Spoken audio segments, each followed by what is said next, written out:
Welcome to the deep dive. Today we're digging into the UK's growing use of what's being called security diplomacy in Africa. Yeah, how it's being used to sort of expand influence there. Exactly. We're looking at a recent Al Jazeera piece, plus the UK's own Global Britain review from 2021, and a Ministry of Defence book. Right, defense in a competitive age. Our mission today is to really understand what's driving this, the motivations, the methods. And this idea is a potential, second scramble for Africa, but this time driven by security ties. Is that what's happening? That's the question, isn't it?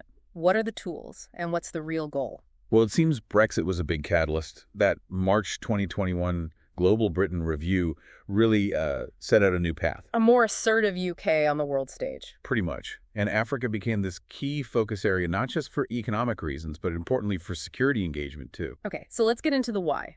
Sources mention a few things. First, pushing back against other players. China, Russia, Turkey. Yeah, definitely. You see that competition playing out. Infrastructure, military cooperation, it's across the board. And it connects to the economy, right? Africa's growth potential. Absolutely. It's seen as, crucial for the UK's future trade. There's that Royal United Services Institute study pointing this out. The competition, especially in East Africa. Right. It's an increasingly crowded field. And it's not just future potential, is it? It's about protecting what's already flowing. Trade routes. That's a huge factor. Yeah. The Bab el-Mandeb Strait, the Gulf of Guinea, keeping those sea lanes open is vital. Vital for energy, for goods from Asia. The Mahdi book highlights this. It does.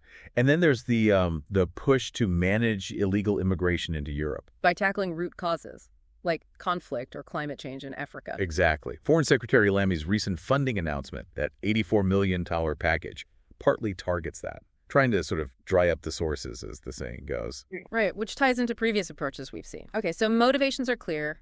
What about the actual tools? How is this security diplomacy carried out? Military training seems big. It really is. The UK does a lot of military training across Africa, Yeah. helping armies with counterinsurgency, peacekeeping, maritime stuff. We have numbers on that?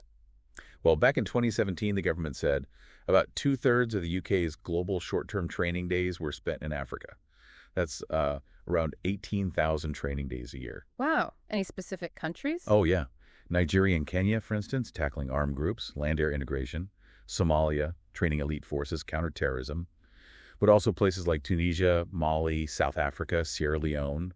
The list goes on. Okay, and you mentioned maritime security earlier. That's another key tool then. Definitely. Yeah. Especially, like we said, the Gulf of Guinea, huge oil and gas reserves. UK companies like BP, Shell operate there. Billions in trade. So how does the UK help secure that? It's quite integrated. Naval ships deployed, like HMS Trent. They join multinational exercises. And they support things like maritime info centers. There's one in Ghana, MTISC. To help coordinate against piracy and stuff. Exactly. And also the Bab el-Mandeb Strait, crucial for getting to the Persian Gulf in Asia. It's all linked. Beyond the direct training and patrols, what about formal agreements, security deals? Yes, those are really important for building the relationships. The British High Commissioner in Malawi mentioned this. It's that diplomacy, too. And strategy.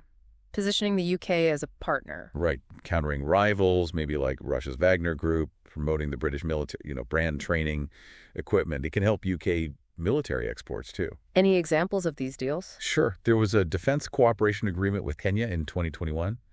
Joint security stuff, sharing experience, and a security memorandum with Nigeria back in 2018 focused on Boko Haram and ISWAP.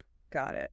And one last piece seems to be peacekeeping operations. How does the UK fit in there? They're quite active through funding, contributing troops sometimes, but also training peacekeepers and building capacity. And this links back to UK interests. Yes. The idea is that stability is good for everyone. It reduces cross-border threats like terrorism or migration flows. And as Dr. Fola Aina pointed out, it creates a more stable market for UK trade and investment post-Brexit. It fits the Global Britain goals.